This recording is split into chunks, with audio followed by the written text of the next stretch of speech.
कलयुग के समय में बहुत ही कम लोग कर पाते हैं और आप सब लोग ये कर रहे हैं, तो मैं आपको हृदय से नमन करता हूं, आप सबका अभिनंदन करता हूं। मैं आदरणीय पंडित रामकृष्ण जी शर्मा जी का चरण स्पर्श करते हुए उनका अभिनंदन करता हूं, धन्यवाद ज्ञापित करता हूं। इनका शुरू से ही इस आंदोलन को पूरा आशीर्वाद रहा है और वर्ष 2012 में जो हमने अखिलेश जी यादव जो तत्कालीन चीफ मिनिस्टर थे यूपी के, उनको जयपुर में बुला करके 50,000 प्लस की गए जिनके सामने अभिनंदन किया था, उनका स्वागत किया था। उस समय अखिलेश जी को बुला के लाने में पंडित जी का बहुत बड़ा योगदान रहा था। इन्होंने 3-4 महीने प्रयास किए और उन अखिलेश जी के आने से हमारे आंदोलन को बहुत बल मिला और तत्कालीन जो गहलोत सरकार थी, जो सुप्रीम कोर्ट के फैसले को लागू नहीं कर रही थी, जिस फैसले को अखिलेश जी ने यूपी में लागू कर दिया था, हमारे फैसले को, उस फैसले को राजस्थान में लागू नहीं किया जा रहा था, तो वो मैसेज जन जन तक पहुंचाने में उस आंदोलन का, उस आयोजन का बहुत बड़ा योगदान रहा। और उसका परिणाम 2013 के विधानसभा चुनाव में आप सबने देखा कि कांग्रेस पार्टी 20 सीटों में सिमट गई थी विधानसभा चुनावों में। एक मैं अभी मंच से याद करना चाहूंगा, हमारे परम आदरणीय जो आज है, नहीं होना चाहिए थे मंच पे, पूर्व विधायक विजय बंसल जी, मर्द आदमी है, एकमात्र ऐसे विधायक हैं जिन्होंने समता आंदोलन की आवाज को विधानसभा में उठाया। पिछली बार किन्हीं राजनीतिक समीकरणों के कारण से हार गए वो अलग बात है, लेकिन ऐसे राजनेता हमको और पैदा करने हैं और हम उनके दीर्घायु की और सफलता की और राजनीति में और ऊंचाई पे चढ़ने की कामना करते हैं, क्योंकि ऐसे राजनेता बढ़ेंगे तभी समता आंदोलन के लक्ष्यों की प्राप्ति होगी। सभी पार्टियों में ऐसे राजनेता बनने चाहिए।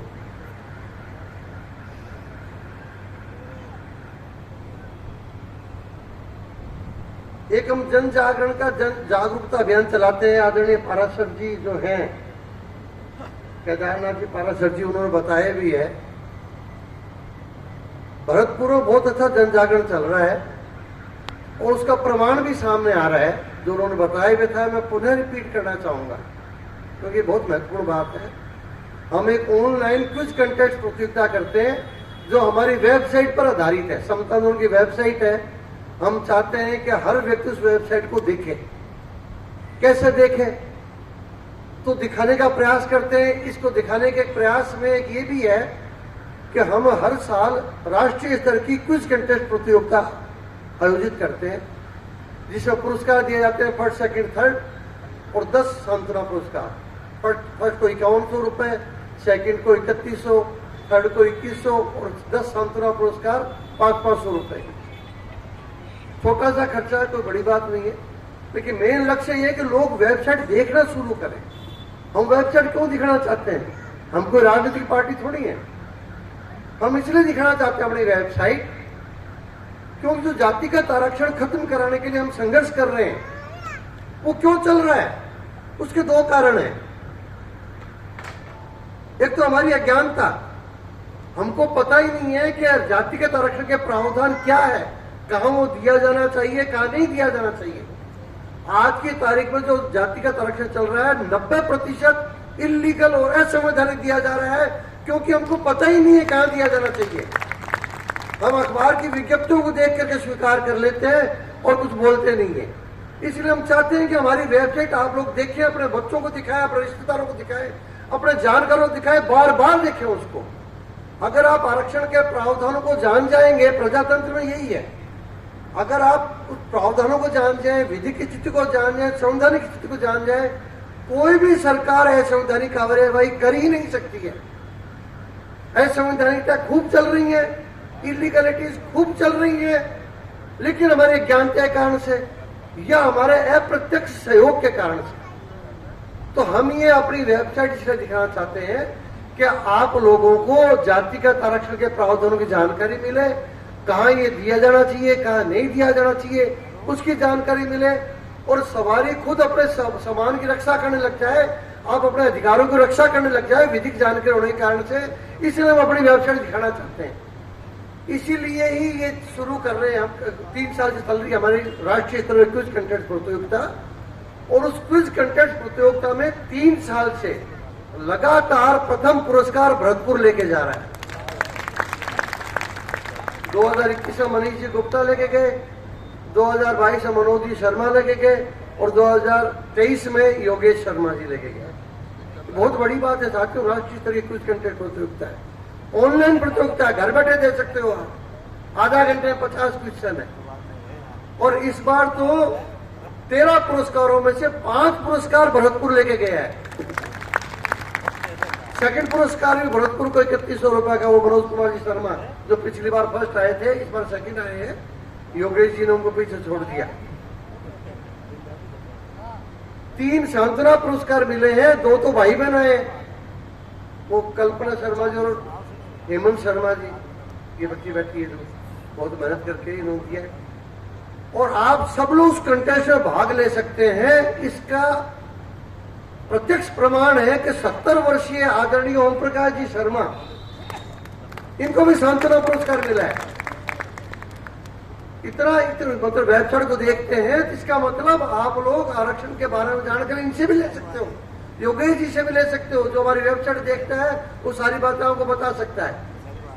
तो जब 70 साल के व्यक्ति इसका एग्जाम को दे सकते हैं, सांत्वना पुरस्कार ले सकते हैं, और उन्होंने बताया कि सर वो 10-15 मिनट तो मेरे से वो लिंक खुला ही नहीं, क्योंकि हम आप ज्यादातर वरिष्ठ नागरिक है, सोशल मीडिया पर इतने एक्टिव नहीं रह पाते, इनसे लिंक खुला नहीं किसी कारण से, तो 15-20 मिनट में ही सांत्वना पुरस्कार ले गए।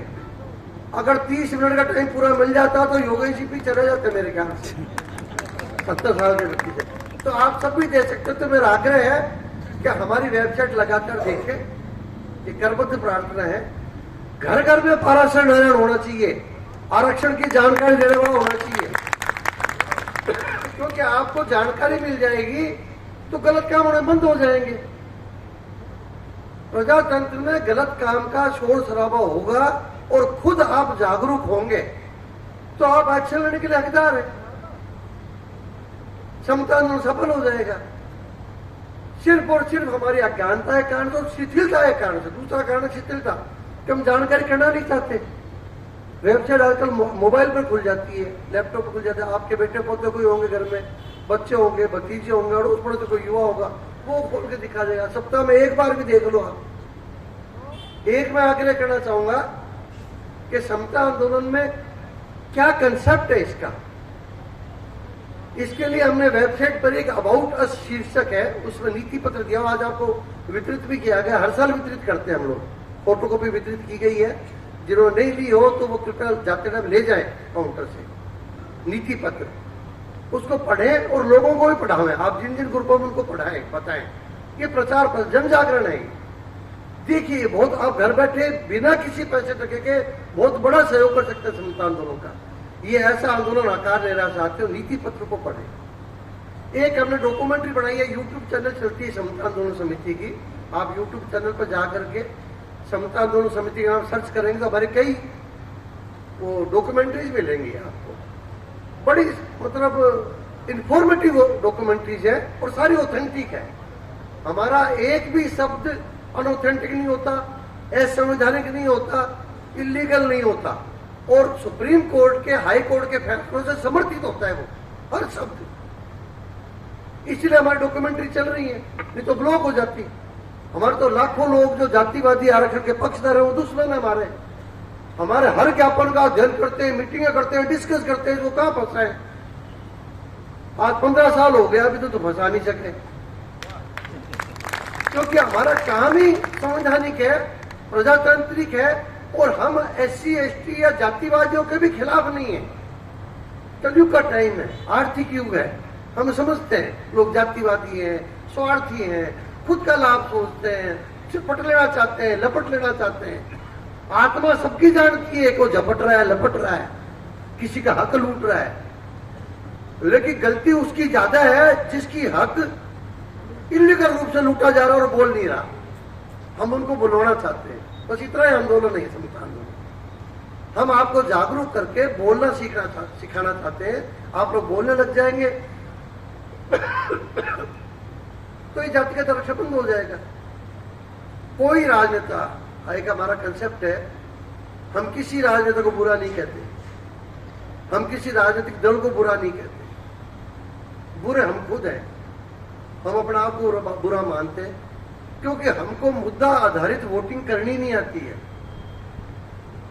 खूब डिस्कस करेंगे, खूब बातें करेंगे, चुनाव के टाइम कोई जाति के आधार पर दिया जाएगा, कोई पार्टी के आधार पर दिया जाएगा, कोई किसी आधार पर, कोई देने ही नहीं जाएगा, वोट देने नहीं जाएगा।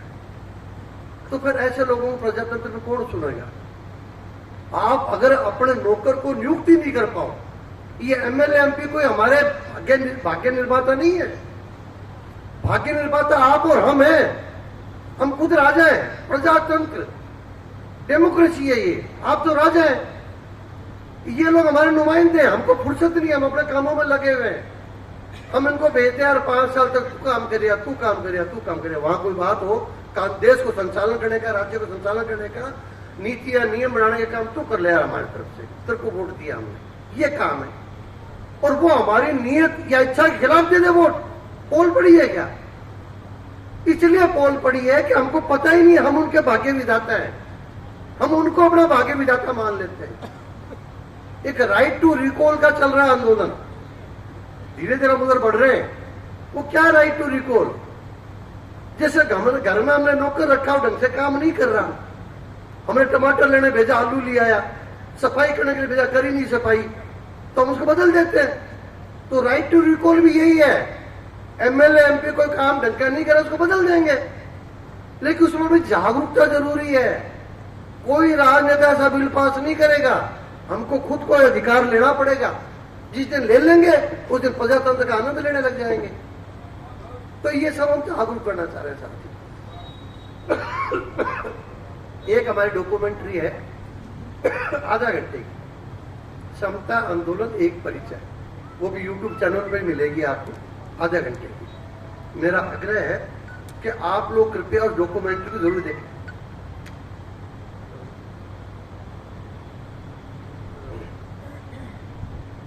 उस डॉक्यूमेंट्री को जरूर देखें ताकि अपने कंसेप्ट क्लियर हो जाए। मैं हर बार आता हूं, आरक्षण की प्रावधान की जानकारी देके जाता हूं, अपने सैद्धांतिक चीजें कह के जाता हूं, वो नीति पत्र को पढ़ने की रिक्वेस्ट करके जाता हूं। फिर भी हमारे पदाधिकारी तक भी मंच से बोलते हैं तो कई बार गलत बोल जाते हैं, क्योंकि विचारधारा को समझना और आगे ले जाना, विचारधारा अगर आप लोग समझ गए, इतने लोग भी समझ जाए तो क्रांति ला सकते हैं, लेकिन 100% समझना जरूरी है। उसके लिए आपसे आग्रह है, हमारी वेबसाइट देखिए, एक हमारे आधा घंटे की डॉक्यूमेंट्री है, समता आंदोलन एक परिचय, पिछले साल बनाई थी, उसको जरूर देखें। और YouTube चैनल पर बहुत सी डॉक्यूमेंट्री चलती रहती है, उनको देखते रहे। बड़ी इंफॉर्मेटिव और ऑथेंटिक डॉक्यूमेंट्री है। आपको अपने 90% से ज्यादा सवालों के जवाब वहां मिल जाएंगे YouTube चैनल पर और हमारी वेबसाइट पर, अगर आप देखने लग जाओगे। अब मैं आपको थोड़ा जानकारियां दूंगा आरक्षण के बारे में, राजनीतिक आरक्षण, नौकरी का आरक्षण, पदोन्नति में आरक्षण की क्या पोजीशन है, और फिर हमारी क्या कार्य योजना है आगे के लिए, और अभी तक हमने क्या किया, संक्षेप में दूंगा। उसको आप थोड़ा सा ध्यान से सुन लें। जैसे राजनीतिक आरक्षण है, एमएलए एमपी का आरक्षण 10 साल के लिए दिया गया था 50 से, और उसकी लैंग्वेज ये थी कि 10 साल बाद ये स्वतः निरस्त हो जाएगा। उस प्रावधान की लैंग्वेज ही ये तय की गई थी। संविधान सभा थी, उसमें कोई कांग्रेस बीजेपी नहीं थी, कॉन्स्टिट्यूएंट असेंबली थी जिसमें 17 सेनानी मिलकर के बैठे थे और उन्होंने संविधान की रचना की थी कॉन्स्टिट्यूएंट असेंबली में। उससे प्रश्न आया कि साहब 10 साल बाद इसको रिव्यू किया जाए कि खत्म करना चाहिए या इसको आगे बढ़ाना चाहिए। तो वहां संविधान सभा में निर्णय हुआ, तो उसमें पार्टीबाजी थी नहीं, सब राष्ट्रभक्त लोग थे, स्वतंत्रता सेनानी थे, अंबेडकर जी भी थे उसमें शामिल। सबने डिस्कस करके ये निर्णय लिया कि 10 साल बाद कोई रिव्यू नहीं होगा, स्वतः खत्म हो जाएगा ये। लेकिन अब उस 10 साल जो शब्द था उसको पहले 20 साल किया, फिर 30 साल किया, फिर 40 साल किया, अब तक चल रहा है वो 80 साल कर दिया। लैंग्वेज वही है, 10 साल बाद खत्म हो जाएगा स्वतः, 20 साल बाद खत्म हो जाएगा स्वतः, 30 साल बाद खत्म हो जाएगा स्वतः। मजाक बना रखी है।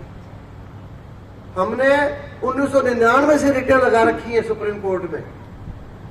हिम्मत नहीं है सुप्रीम कोर्ट की उनको सुनने की रिटों को। 1999 से लगा रखी है, 23 हो गया, 24 साल हो गए रिटों को लगे हुए। 2009 में फिर लगाई है और 2019 में तो 10 साल बढ़ाया, उसके लिए फिर अभी लगा दिया हमने। अब छुट्टियां आ गई हैं, छुट्टियों के बाद शायद इशू होना चाहते नोटिस इशू हो जाएगा, आपको कुछ शुभ सूचना देखने को मिलेगी। उसमें यह है कि इस बार हमने 2 प्रेयर और कर दी इसमें, क्योंकि ये एकजुटता के बिना खत्म नहीं होगा। अपने सबकी एकजुटता के बिना एकजुटता लाते लाते हमको 15 साल तो हमको ही हो गए।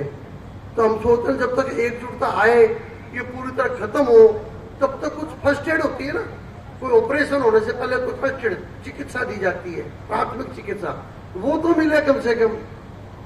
उसमें हमने 2 प्रेयर और जोड़ दी इस पे। कि सब जो 10 साल बढ़ाया गया इसको निरस्त किया जाए, पहली प्रेयर। यदि निरस्त करने की हिम्मत नहीं है आप लोगों में तो रोटेशन से कर दो भाई इसको। 25-25 साल तक एक एक कंस्टिट्यूंसी को आप ब्लॉक करके रख देते हो। एक इंसान की जिंदगी निकल जाती है, वो चार चुनाव नहीं लड़ सकता, अपने इच्छित नेता को चुन ही नहीं सकता। 25 साल बहुत बड़ा पीरियड हो जाता है।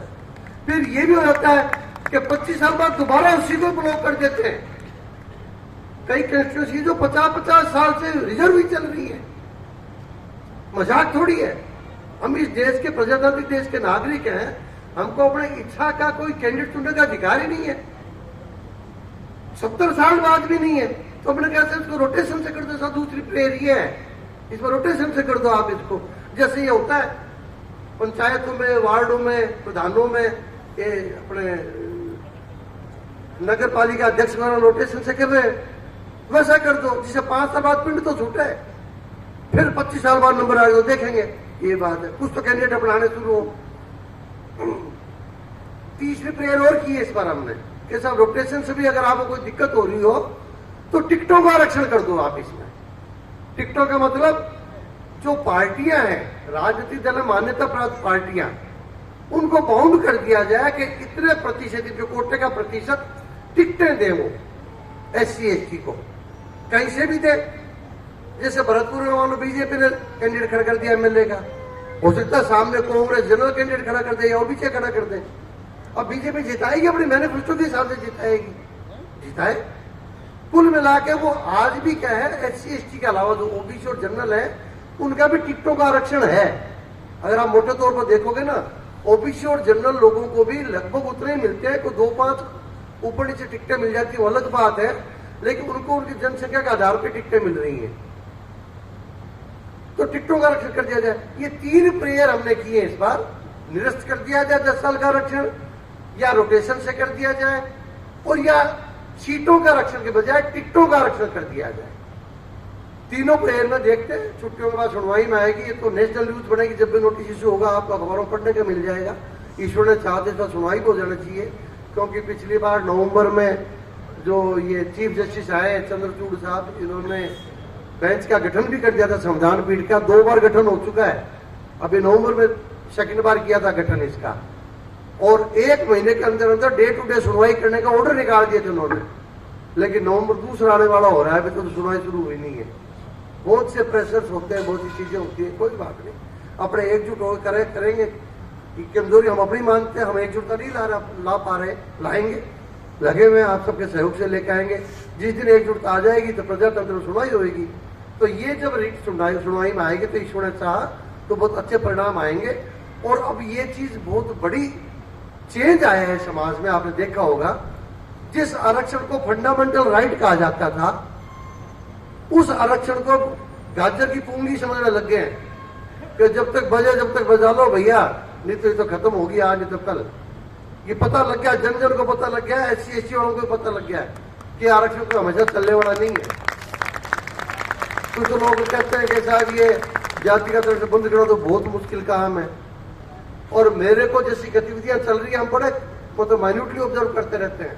आप यकीन मान के चल रही है, आप सब लोग जो बैठे हैं, बाबू जी भी बैठे हैं, 95 साल के 90-92 के हो गए होंगे बाबू जी, आप 95। तो भगवान ने चाहा तो बाबू जी भी अपने जीवन में इसको खत्म होता हुआ देख के जाएंगे। ऐसी गतिविधियां चल रही हैं। ये देखना, जागरूकता की जरूरत है, आपको जागरूक होना जरूरी है। जागरूक हो जाओगे तो जातिगत आरक्षण हम सबके जीवन काल में खत्म होता देखेंगे इसको अपने, क्योंकि देश को घुन की तरह खा रहा है, देश को विखंडन की ओर ले जा रहा है, जातिगत गृह युद्ध की तरफ ले जा रहा है। तो राजनीतिक आरक्षण के लिए मैंने बता दिया, रिटें चल रही है और उसका परिणाम आएगा, जब भी फैसला होगा तो परिणाम आएगा निश्चित रूप से।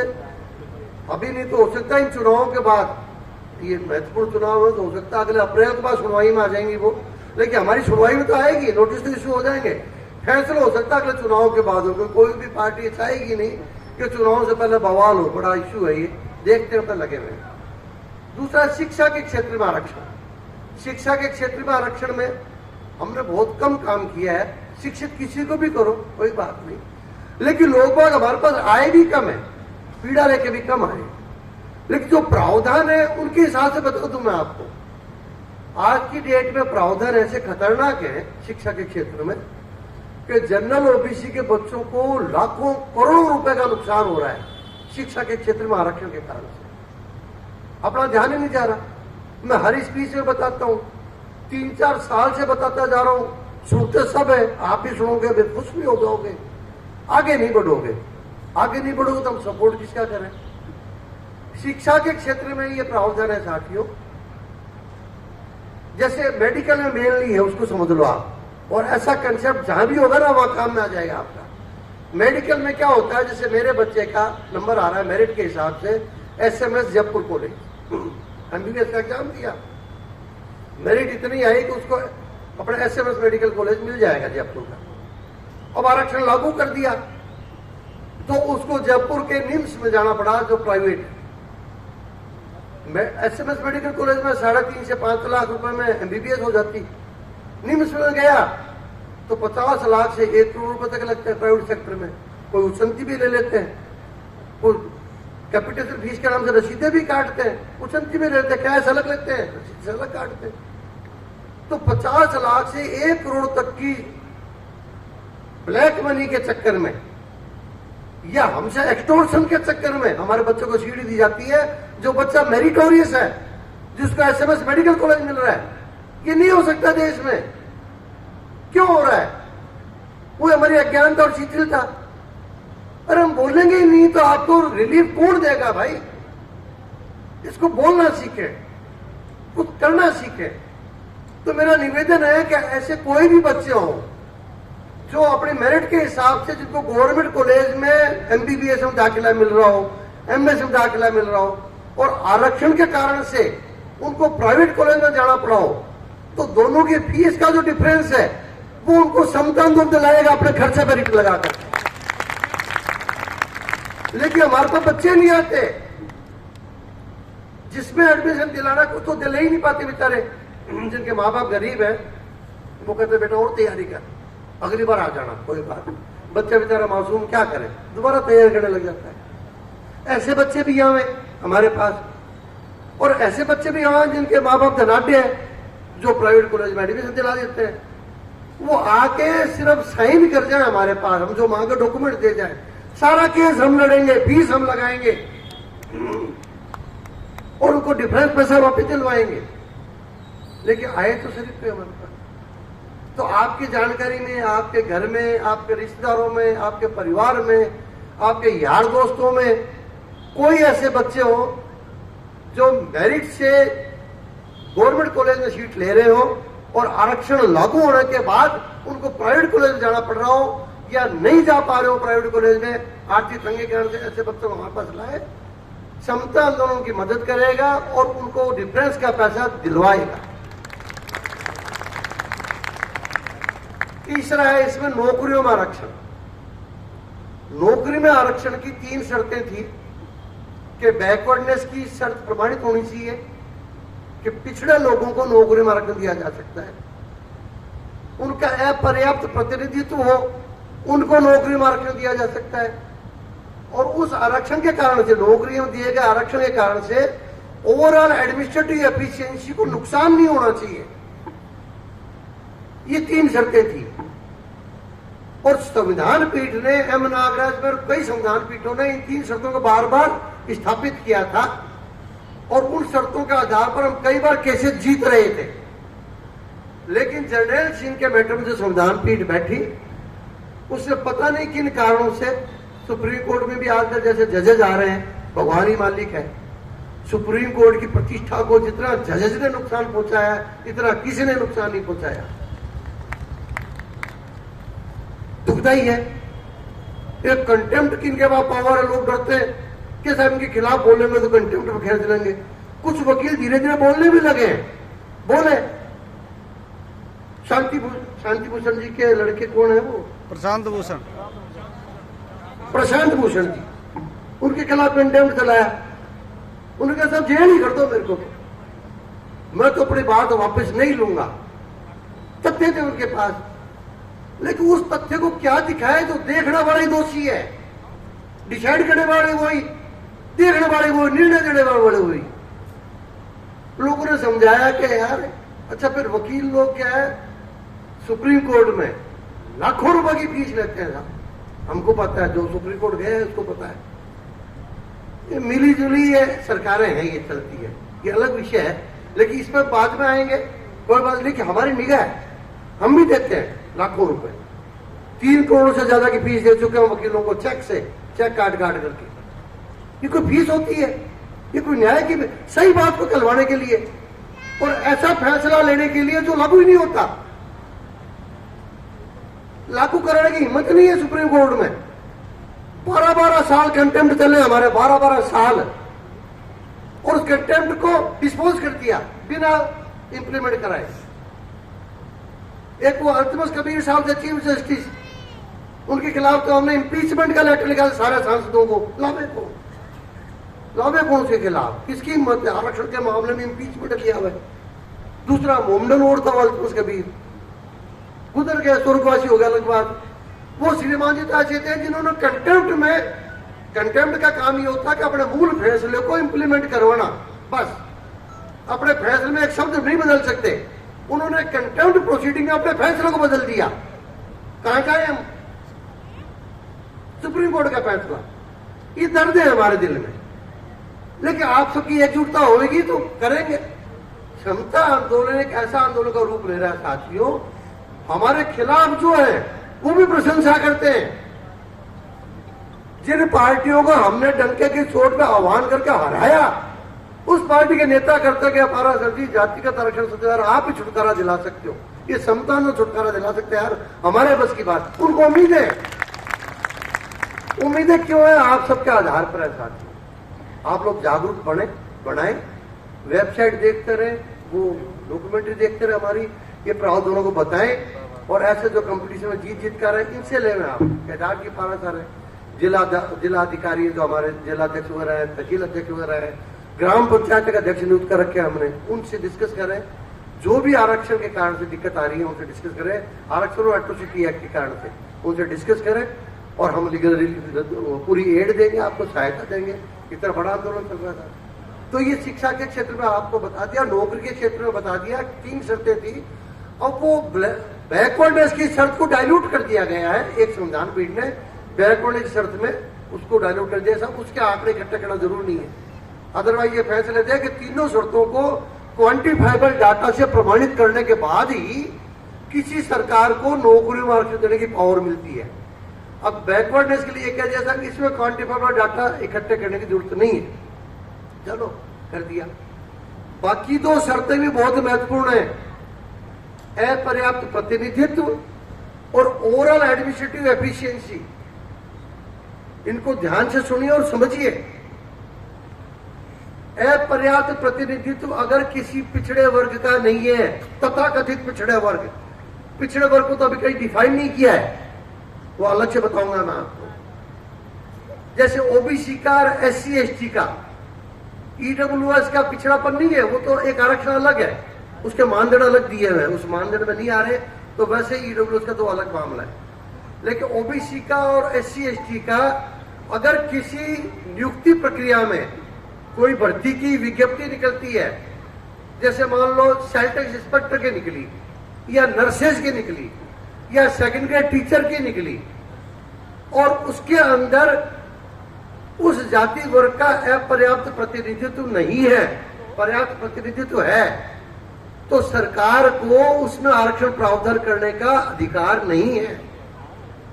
ये संवैधानिक व्यवस्था है, संविधान पीठों के निर्णय है, बार बार आए हुए निर्णय है, लेकिन हम लोग बोलते नहीं है।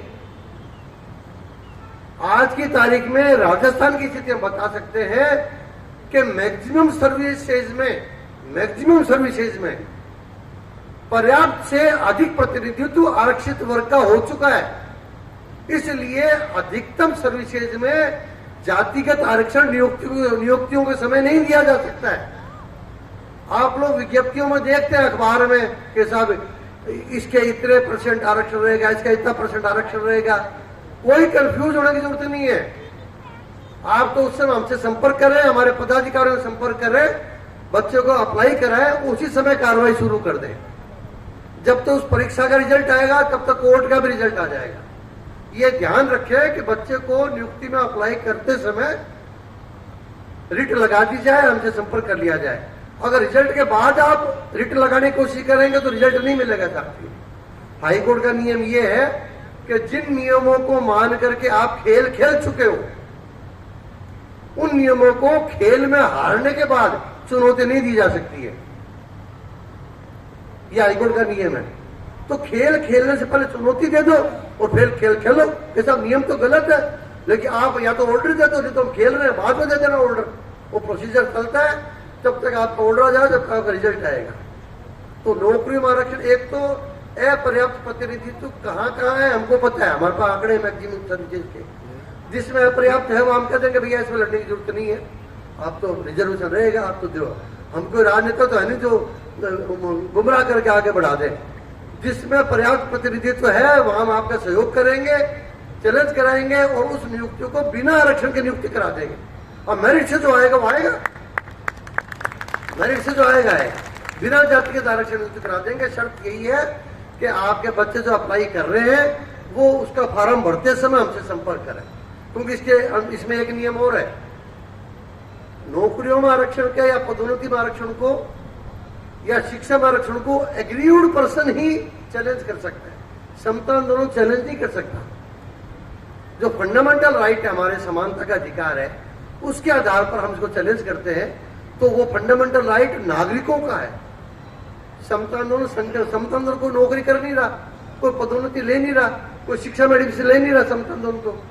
तो हमको कम से कम 5-7 बच्चे ऐसे जरूर चाहिए जो वो एग्जाम दे रहे हो, या वो शिक्षा में दे रहे हो, या नौकरी का दे रहे हो, या पदोन्नति जो पीड़ित हो, वो बच्चे चाहिए हमको, या कैंडिडेट चाहिए, उनके आधार पर रिट लग पाती है। तो कृपया उस समय हमसे संपर्क करें, नियुक्ति पर जो विज्ञप्ति निकलती है, और हम देख लेंगे, आपसे चर्चा कर लेंगे, डिस्कस करके अगर उसमें पर्याप्त प्रतिनिधित्व है तो हम चैलेंज करेंगे और रिजल्ट वही आएगा जो मैं कह रहा हूं, बिना आरक्षण की नियुक्ति हो जाएगी।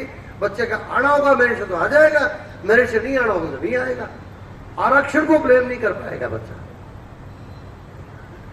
तीसरी शर्त है इसमें सकल प्रशासनिक दक्षता की सुरक्षा, ओवरऑल एडमिनिस्ट्रेटिव एफिशिएंसी।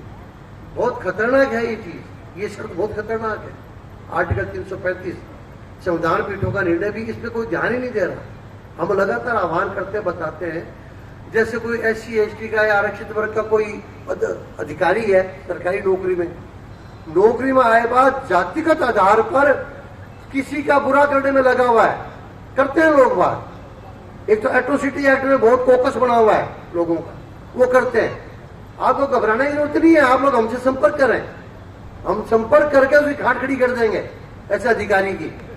लेकिन आप लोग तथ्य तो दो हमको, आपको कहीं डरने की जरूरत नहीं है। हम तो लीगल और संवैधानिक एक्शन लेने वाले लोग हैं और हमको पता है कहां लिए जा सकते हैं, और ऐसे व्यक्ति को नौकरी से निकाला भी जा सकता है, ये तयशुदा बात है। लेकिन ये रिटेल लगे तो सही भाई, हम लोग उसको सिफारिश लगाते हैं, पैर पकड़ते हैं, पैसे देने की कोशिश करते हैं, हमारा पिंड छोड़ते हैं, हमको परेशान करना पड़ जाए। क्यों भाई? अरे क्या है वो, कलेक्टर हो, SP हो, IG हो, ये सब भाग्य तो कोई उनकी औकात नहीं अपने सामने। राजा हमें हमारे नौकर हैं ये लोग, नौकरों का क्या पैर पकड़ना है? और कोई भी एक व्यक्ति आपका रहनुमा नहीं हो सकता, भाग्य विधाता नहीं हो सकता। चेन होती है ऊपर तक, सुप्रीम कोर्ट तक चेन है, और हम सपोर्ट करने के लिए साथ बैठे। क्या लोहरे निकालना उनके, क्या निकाल, क्या डरना उनसे? आप हमसे संपर्क तो करके देखो। हमारा एक लेटर जाता है, उसकी नींद हराम हो, रातों में नींद हराम हो जाती है। एट्रोसिटी एक्ट में मैं उदाहरण दूं आपको, लेखाधिकारी थी, नाम लेना उचित नहीं सार्वजनिक रूप से, महिला लेखाधिकारी RS अलाइड में जो अकाउंट सर्विस आती है, लेखाधिकारी, उसकी बैचमेट एक शेड्यूल कास्ट लड़ ली आपस में, 2 जनी हो जाती है लड़ाई नौकरी के अंदर, कोई बात। अच्छा, व्हाट्सएप चैटिंग में लड़ाई हो गई और उसने एट्रोसिटी का मुकदमा दर्ज करा दिया सर। देखो आप, grade 1 officer, group 1 officer SC की महिला करा दिया। क्या दुर्भाग्य है देश का। अभी मैं लगा हुआ हूं, छोरी को छोड़ूंगा नहीं मैं, जो है ना जिसे कराया उसकी नौकरी को चैलेंज करेंगे। ओवरऑल एडमिनिस्ट्रेटिव एफिशिएंसी छोड़ेंगे नहीं। दूसरा दुर्भाग्य, अच्छा वो बेचारी छोरी जो जनरल कैटेगरी जो भागी फिरे, छुट्टियां ले हुए, कोई लुकई मोबाइल ऑफ कर लिया, थानेदार धमकावे, पैसे लेने की कोशिश करे, कुछ और फालतू की बकवास करे। किसी ने उसको कह दिया कि 1200 क्यों नहीं मिलती, जयपुर की बच्ची थी, वो आ गई मेरे पास। मैंने कहा बेटा गिरफ्तार तो कर ही नहीं सकते ये, कि अंकल मेरे को तो आजकल में करने वाला है। मैं कहता हूँ मेरे साथ चलता है। नहीं अंकल मैं नहीं जाती। अरे तो चल तो सही बेटा। बड़ी मुश्किल से उसको साथ लिया और मैं थाने गया। थाने गया तो थानेदार जी से करड़े कहां बने हुए, चौधरी साहब थे कोई, अपना परिचय दिया तो ढीले कहां बन गए कि यार ये तो समता उड़ा गए कि सर हम तो आपके कारण तो यहां तक पहुंचे हैं सर, आप तो बहुत मदद कर रहे हो। अरे तो हम तो मदद कर रहे हैं यार, आप क्या कर रहे हो, इसका केस सही है? नहीं साहब फर्जी केस है। तो यार ये बच्ची लुकती फिर रही है कि आज गिरफ्तार हो, कल गिरफ्तार हुआ, आपने प्रेशर बना रखे है कि सर एक बात कहूं कि आप ओपन नहीं करो तो मैंने करूंगा तो ओपन भी सोच समझ के कहना, हम तो समतावादी हैं, सोच समझ के कहना। आपकी व्यक्तिगत होगी तो ओपन नहीं करूंगा, ऐसा व्यक्तिगत तो नहीं है। तो बता फिर क्या है कि साहब फिर भी ओपन मत करना साहब, मेरी नौकरी पे आ सकती है। मैं क्या देख बताने के बाद कहूंगा ओपन करूंगा कि साहब ADG सिविल राइट है रवि प्रकाश जी मेहरा, उनका दबाव है मेरे पास इसको गिरफ्तार करने के लिए। शर्म आनी चाहिए। ADG civil right Ravi Prakash Mehra उस केस में बच्चे को गिरफ्तार करने के लिए जिसने गलत एट्रोसिटी एक्ट का मुकदमा दर्ज कराया उसको सपोर्ट कर रहा है, हद हो गई। मैंने कहा ADG को भी देख लेंगे भैया, आप तो पहले तो इसकी भी FIR लॉन्च करो, कि सब कर लेते हैं। उसकी FIR लॉन्च करी तो उसकी हवा निकल गई और हमने ADG रवि प्रकाश मेहरा के खिलाफ CM को, राज्यपाल को ज्ञापन लिखा कि ये प्रशासनिक अधिकारों का उपयोग, दुरुपयोग जातिगत आधार पर कर रहा है, इसको नौकरी से बर्खास्त किया जाए, इसके खिलाफ दंडात्मक कार्रवाई की जाए। कॉपी सारे विधायकों को भेज दी, लेकिन करें क्या, गहलोत साहब की सरकार है। खैर वो तो बीजेपी की होती, वो भी नहीं कर पाते, लेकिन ये कुछ ज्यादा ही रहनुमा है। कोई बात नहीं, रवि प्रकाश जी का एक और प्रकरण भी बताऊंगा आगे मैं आपको आकर के। वो बच्ची आज MSc से नौकरी कर रही है, लेकिन फीडबैक उस बच्ची से भी नहीं मिल रहा मेरे को, तो ये भी दुर्भाग्य है। अगर उसमें FIR ऊपर लग गई हो तो बताओ, FIR लगे बाद में मैं उस छोरी के पीछे लग जाऊं जिसने एट्रोसिटी का मुकदमा दर्ज कराया था, आर्टिकल 335। ऐसे लोगों को आरक्षण के आधार पर नौकरी नहीं मिल सकती है। फर्जी केस दर्ज करा दिया ग्रेड 1 ऑफिसर होने के बाद अपने साथी के खिलाफ, इससे ज्यादा प्रमाण और क्या होगा, लग जाएंगे। रिजल्ट कुछ भी आए, ऐसे 150 मुकदमे होने लगेंगे ना साथियों। अभी तो मैं एक लगाने की सोच रहे हैं, एक तो लगा दिया हमने, 2-3 लगा दिए, बताऊंगा भी आप। लेकिन 150 हो जाएंगे ना, तो एक तो फालतू की ये वितंड या जो जातिवाद भेदभाव खत्म हो जाएगा। लेकिन टैक्स तो साथियों लगा तो हम देंगे, प्रमाण तो आप लोग दोगे ना। रिजाई ओढ़ के रो रहे हो, संपर्क ही नहीं कर रहे, मोबाइल ऑफ करके भग रहे हो, लुक रहे हो, पैसे दे रहे हो, सिफारिशें लगा रहे हो। अरे किस बात की सिफारिश है भाई? जेल में जाता हूं तो नेता बन जाता है, जेल में जाने की क्या डर है? मैं अगर जेल में जाने से डरूं तो बोलूं ही नहीं। मैं तो सेल्टेक्स में अफसर था, गहलोत साहब के खिलाफ रैली की थी 50,000 लोगों की यहाँ अमृतों के बाग में, कहीं फंसा देते मेरे को भ्रष्टाचार का मुकदमा चला करके। हालांकि ब्रांडेड ईमानदार थे, लेकिन राजनीति होती है, कहीं फंसा देते। बता दो, आंदोलन और बढ़ जाता अपना ऊपर, खरा तो खरा ही रहेगा, उनको कैसे तब के और निकलेगा आगे आकर के। तो कोई डरने की जरूरत नहीं है साथियों, डरो मत, प्रावधानों को समझो और हिम्मत करके एकजुटता से आगे बढ़ो। और समता आंदोलन हर कदम पर आपके साथ रहेगा साथियों, पूरी लीगल एड देगा, आपका आत्मविश्वास होना चाहिए। और यहां तो हो रहा है, एकजुटता आ रही है, जागरूकता भी आ रही है, मैं पहले बता चुका हूं, लेकिन उसका फायदा लो। केसेज नहीं आ रहा है भरतपुर से, हमको केसेज चाहिए। जहां भी अत्याचार अनाचार हो रहा है वो केसेज लाओ। एट्रोसिटी के फर्जी मुकदमे हो रहे हैं वो केसेज लाओ। एट्रोसिटी का मुकदमा फर्जी हो तो आप गिरफ्तार होने की ठान लो, हम मुआवजा दिलाएंगे आपको उसका गलत प्रूव करा करके। जो मुआवजा उनको फर्जीवाड़ा मिलता है ना एट्रोसिटी एक्ट में SC/ST को केस दर्ज कराने का, वो आपको दिलाएंगे, उससे ज्यादा दिलाएंगे और उसको सजा दिलवाएंगे फर्जी मुकदमे की। मजाक थोड़ी है। तो ऐसे अधिकारियों के खिलाफ भी आप सूचना दे रहे हैं हमको। ये है नौकरियों में आरक्षण की ओवरऑल एडमिनिस्ट्रेटिव एफिशिएंसी। जहां भी कोई जातिगत आधारगत निर्णय ले रहा है, कुछ और कर रहा है, तो वो चीजें हमारे पास लावे, तथ्यात्मक लावे, कुछ तथ्य आप लावे, कुछ हम इकट्ठे करेंगे, प्रमाण लेके हम आगे बढ़ेंगे।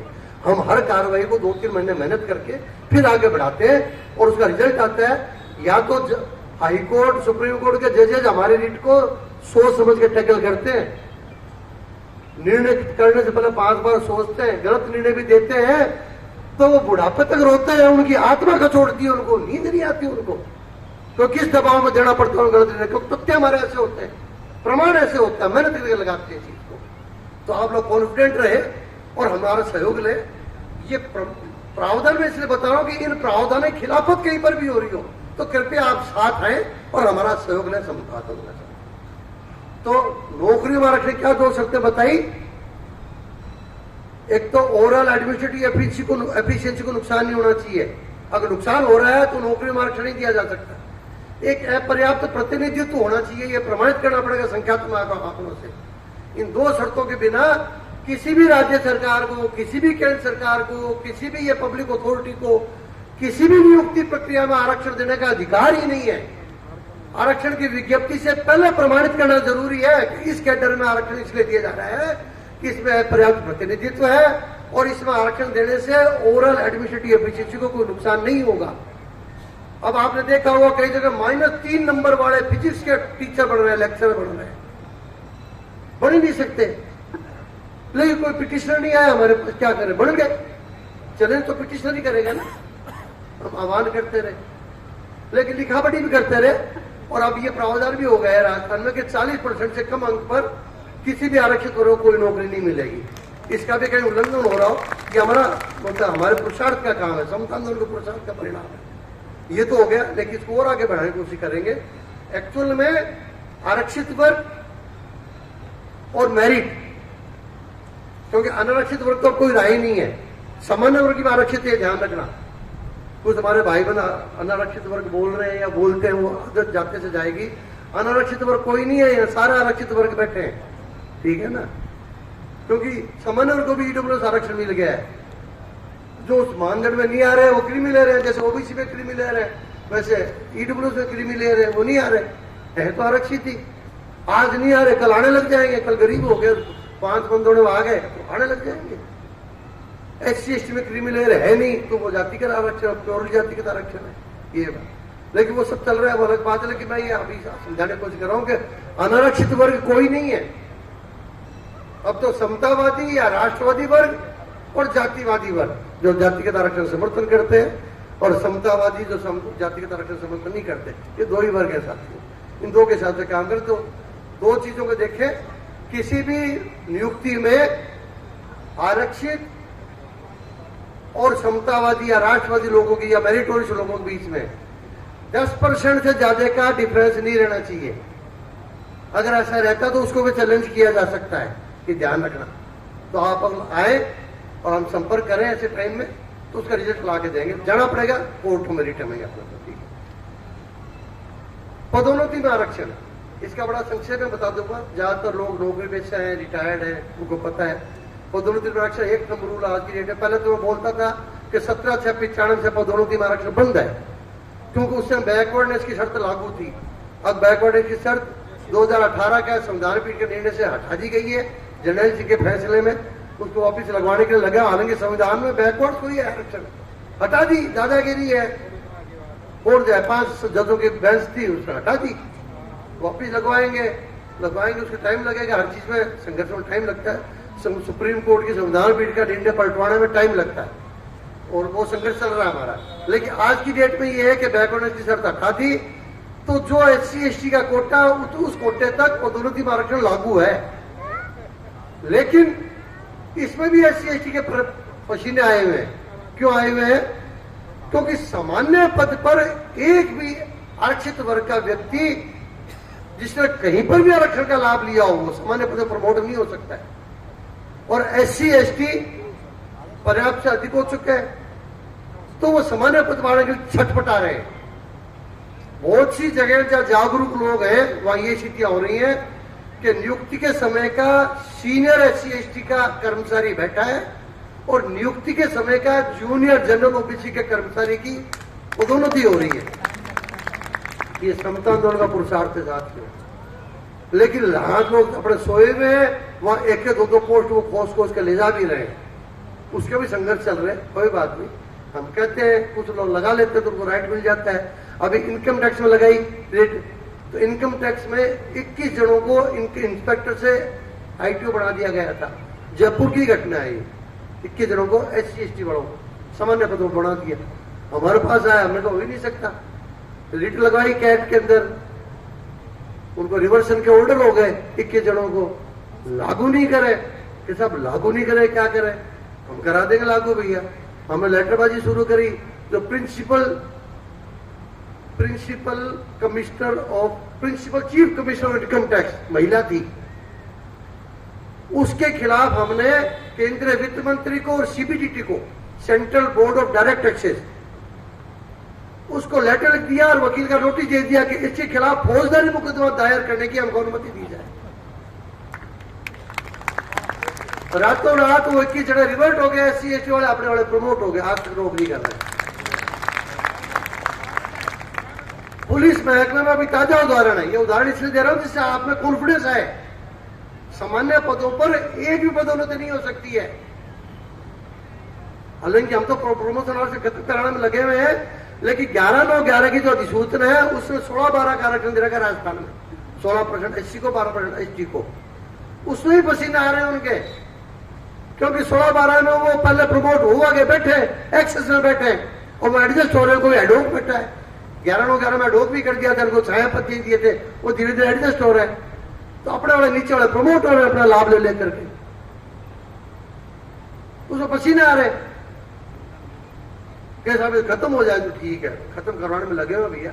लेकिन फिर भी ये थंब रूल है। अभी पुलिस महकमे में क्या हुआ, इसी दिसंबर 22 में एक ऑर्डर निकाल दिया DGP ने, कैसे आप जो रिक्रूट DOP से बोली, परमिशन ली, उसके बेस पे ऑर्डर निकाल दिया कि साहब जो रिक्रूटमेंट के लेवल के सीनियर लोग हैं, जैसे मान लो मैं SC का हूं, ये जनरल के भाई साहब, मैं तो 2005 में ही आ गया, ये 2010 में आए, मेरे से 5 साल जूनियर है।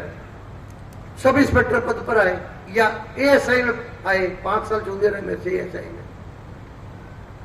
अब क्या है, इनका प्रमोशन हो रहा है और मैं बैठा हूं। ये कंसेप्ट है, ये जीत है समता आंदोलन की। लेकिन पुलिस में क्या निकाला गया कि साहब जो रिक्रूटमेंट के टाइम का सीनियर है उसको तो जनरल पद पर देना पड़ेगा। ऑर्डर निकाल दिया। लोगों ने हमसे संपर्क किया, हमने क्या लड़ लोगे क्या?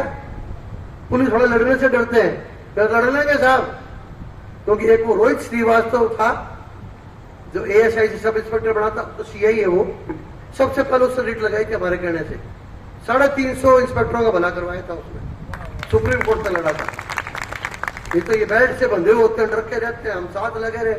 DGP उस समय जो भी DGP थे, 2-3 DGP उस समय मिल के आया, ज्ञापन दे के डिस्कस करके आया, समझा के आया। 350 लोगों को बतावा पुलिस महकमे में। अब डर निकलेगा पुलिस होगा, लड़ तो सकते हैं, पूरी हुई की ना अपनी, तो उनका सब लड़ लेंगे। तो ये शायद हेड कांस्टेबल से ASI और एएसआई से एसआई की प्रमोशन का मामला था। एक तो 200 से लोग आए, उनकी रिट लगवाई, स्टे दिलवा दिया उनको। एक 12 से लोग बाग आए, उनकी रिट लगवाई, तो दिसंबर 2022 का जो ऑर्डर था डीजीपी का, उस ऑर्डर को स्टे करवा दिया। नो, ये नहीं हो सकता, सामान्य पदों में कोई नहीं आएगा भाई। अब राजस्थान में शांति है, कहीं पे भी सबको पता लगा कि भैया ये तो नहीं हो सकता, तो कोई आएगा हमारे पास तो रिलीफ मिलेगी साथियों। सामान्य पद पर किसी का भी नहीं हो सकता।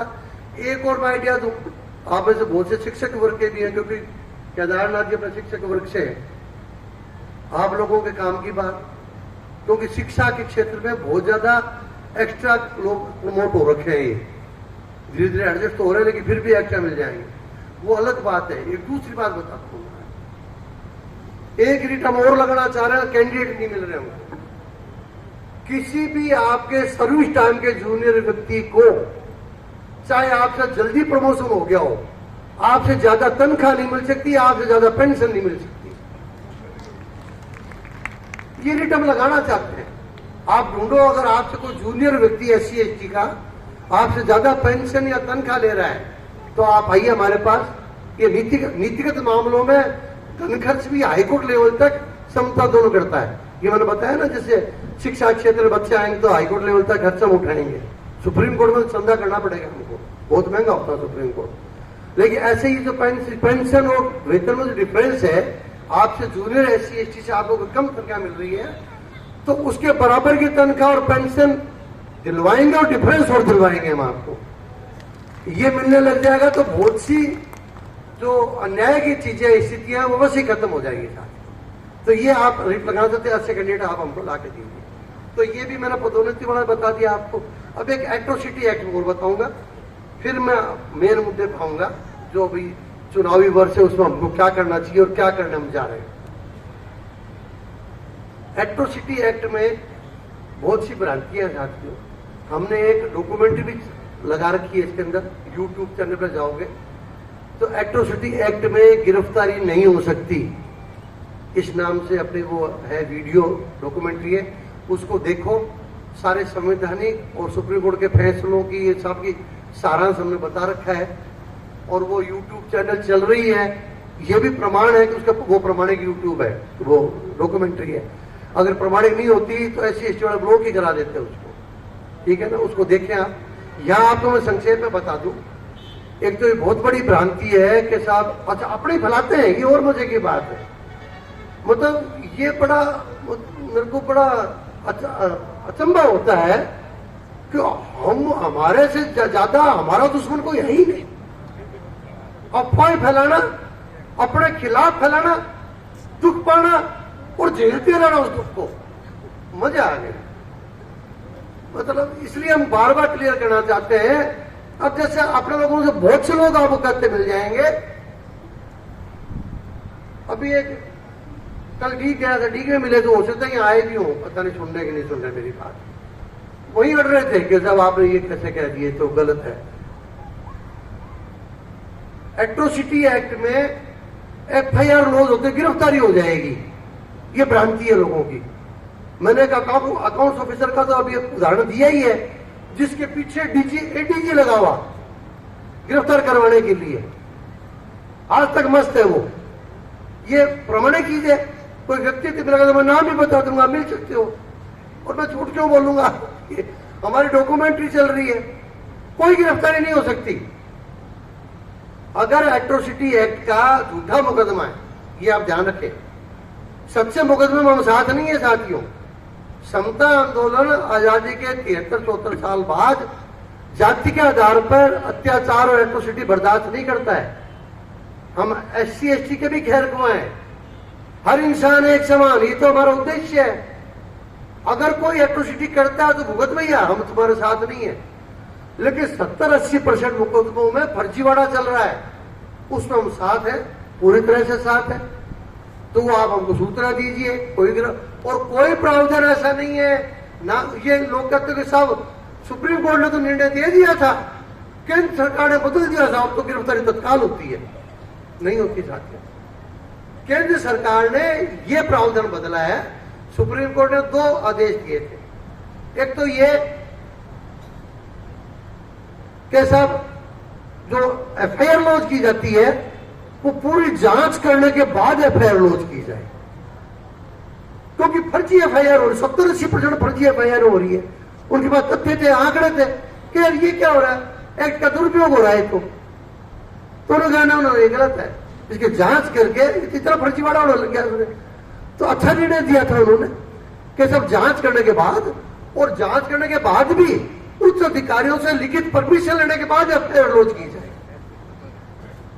इस प्रावधान को केंद्र सरकार ने बदल दिया है। एफआईआर बिना जांच के ही होगी, जो भी आएगा एफआईआर लॉन्च होगी, क्योंकि एफआईआर का देखो सारे मुकदमों में एक थंब रूल है एफआईआर का।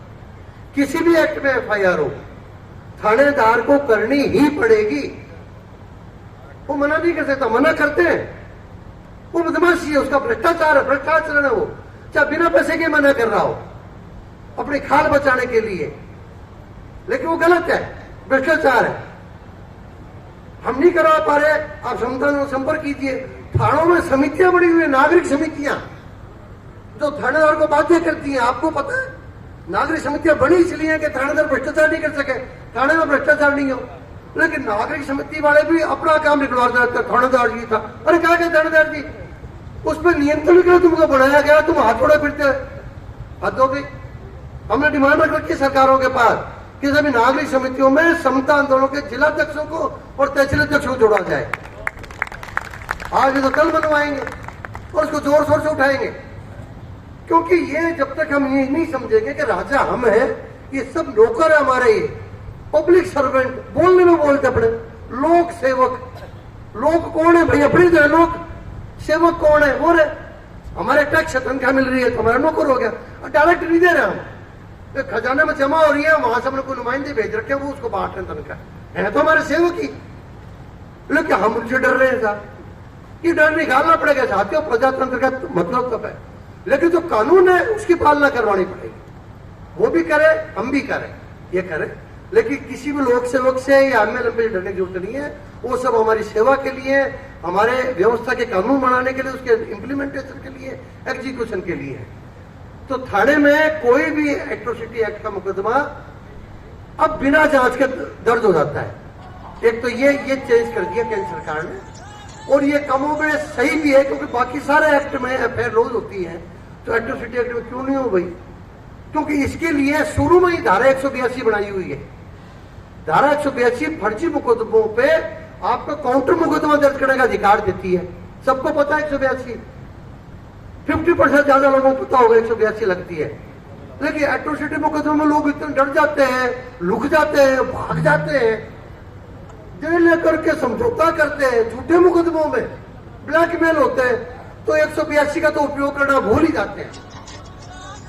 लेकिन प्रावधान तो है, तो आप हमसे संपर्क कीजिए। जब 182 लगने लगेगी तो फर्जी एफआईआर होने बंद भी हो जाएंगे, ये ध्यान रखना साथियों। तो इसलिए ये प्रावधान तो केंद्र सरकार ने हटा दिया। लेकिन एफआईआर होते ही गिरफ्तारी होगी, ये कोई प्रावधान नहीं बदला केंद्र सरकार ने। वो आज भी वैसा का वैसा है। अग्रिम जमानत नहीं मिलेगी, आज भी कानून है, अग्रिम जमानत मिलेगी फर्जी मुकदमों में। 5 जजों की बेंच का फैसला है, सीआरपीसी अपने फेवर में, एट्रोसिटी एक्ट का मुकदमा कोई भी दर्ज होता है तो 18A का नोटिस आपको मिलेगा। आप 18A के नोटिस में थानेदार का सहयोग करें। और एक सुझाव है मेरा, जिसके खिलाफ भी एट्रोसिटी एक्ट का मुकदमा झूठा दर्ज हुआ है, सच्चे वालों को कोई सुझाव नहीं है हमारा। जिनके खिलाफ सच्चा दर्ज हुआ है वो भुगते हैं, हमारा कोई उनके प्रति सिंपैथी नहीं है। एट्रोसिटी करना बंद करो। लेकिन झूठा मुकदमा हुआ है तो वो तत्काल या तो अपने सामाजिक संगठन से संपर्क करें।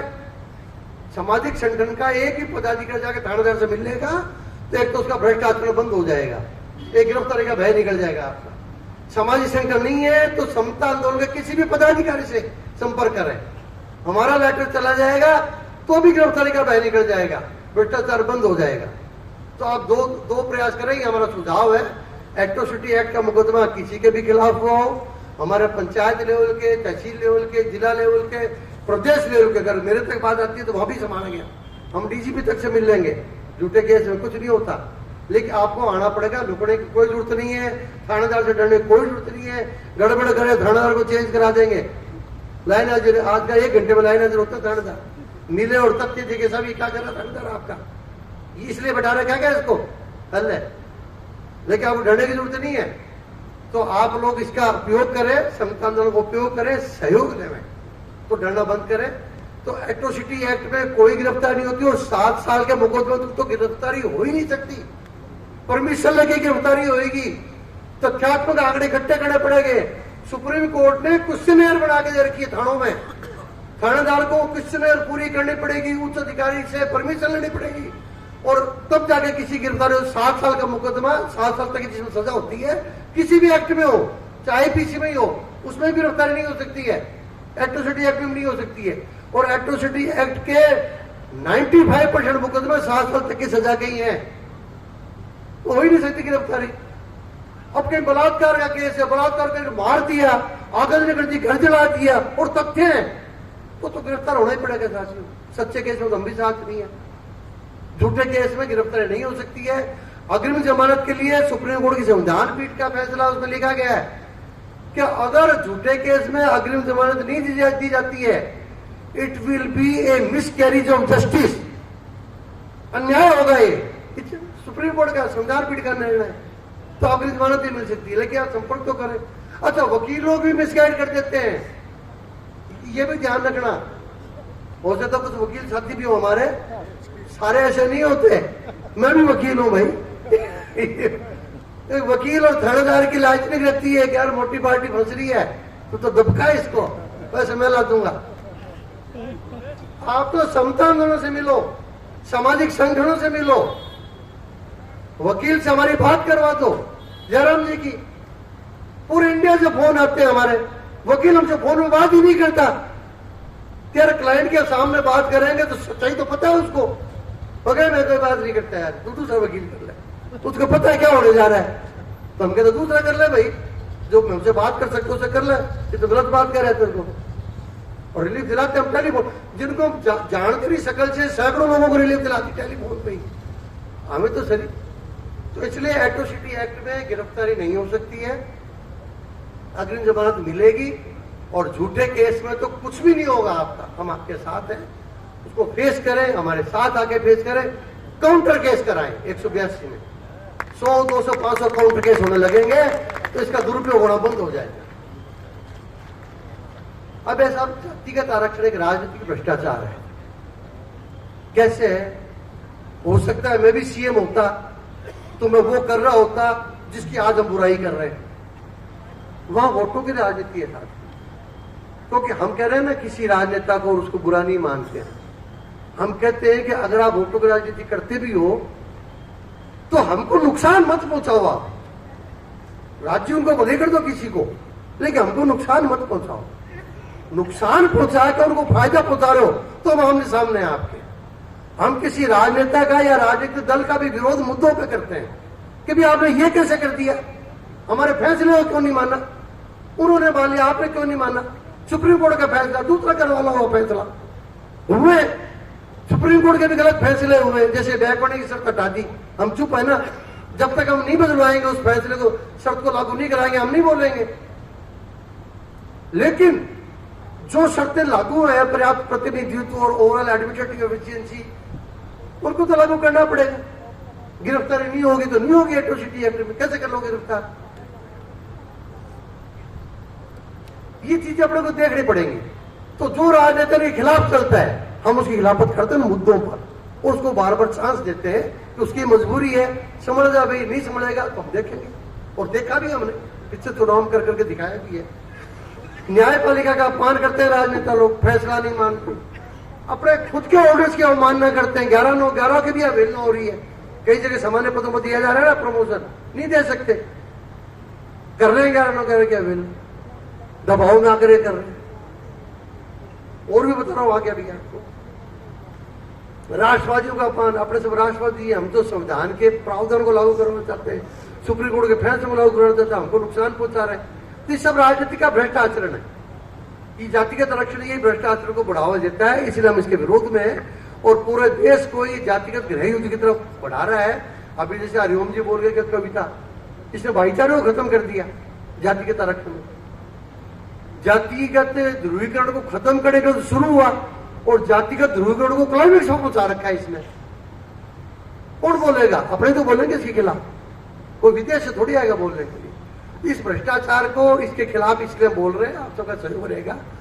अब आ रहा है साहब, राजनीतिक क्या करेंगे इस बार?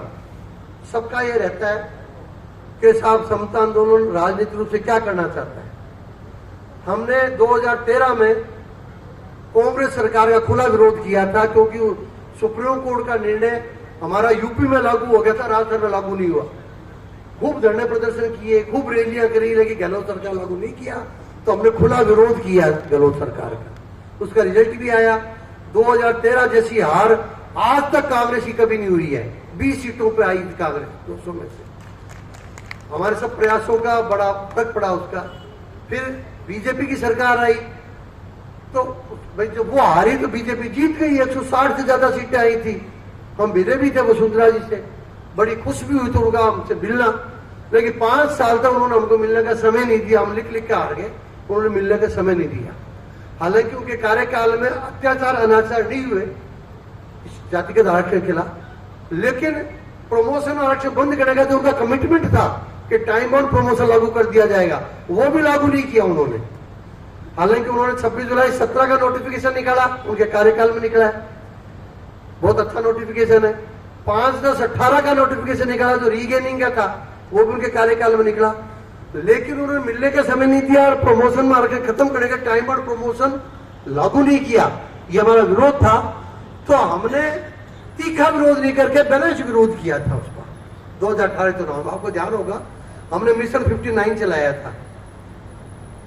उसमें 59 जो आरक्षित क्षेत्र है विधानसभा में SC ST के आरक्षित क्षेत्र में आरक्षित वर्ग के कैंडिडेट जो खड़े हुए थे भारतीय राष्ट्रवादी समानता पार्टी की टिकट पर, उनको हमने सपोर्ट किया था, जिन्होंने हमारे 6 सूत्री मांगों का एफिडेविट देकर के समर्थन किया था कि हम अगर जीत गए तो विधानसभा में जाकर इन मांगों को उठाएंगे। उनका हमने समर्थन किया था, सहयोग भी किया था। 17 कैंडिडेट, हालांकि 17 कैंडिडेट जीत तो नहीं पाए।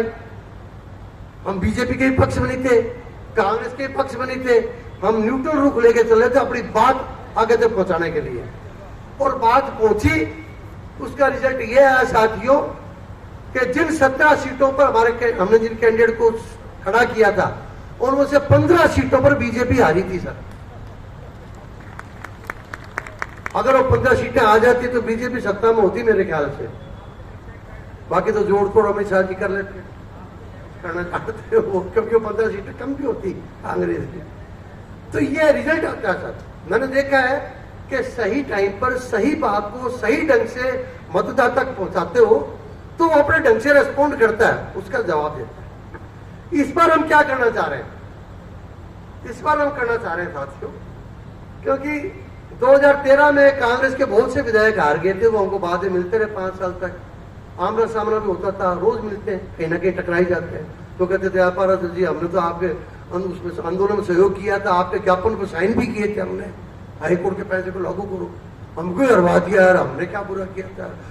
हराते गहलोत साहब को हराते आप, गहलोत साहब का निर्णय था, हम तो आपके साथ थे सर, हमको क्यों हरवाया?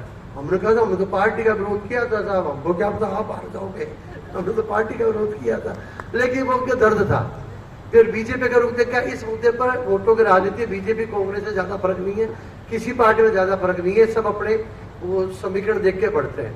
लेकिन इस बार हमने ये कैलकुलेशन की है, स्टेट हो चाहे सेंटर हो, कहने को प्रजातंत्र है तानाशाही। अभी अपने देख रहे हैं गहलोत साहब के अलावा एक पत्ता हिलता है क्या कोई प्रदेश में? ये सचिन पायलट बेचारा रो रो के भर लिया, कुछ हो रहा है क्या? ये उप मुख्यमंत्री पद क्यों छोड़ा है इसने?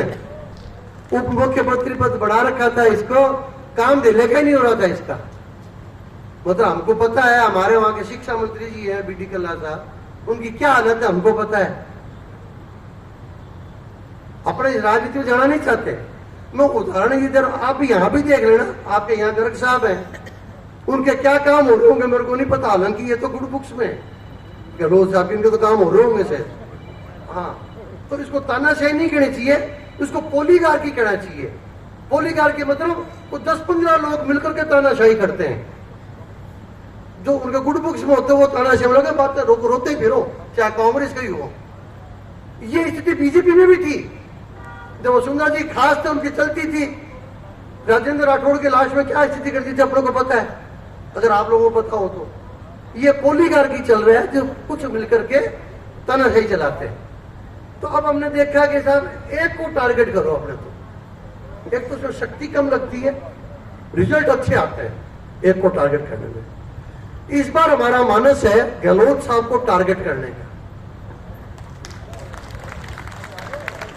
अच्छा, हम गहलोत साहब के खिलाफ नहीं है सर, हो सकता है महीने भर बाद आके मैं आपको उनके पक्ष में बात कहूं, ये भी हो सकता है।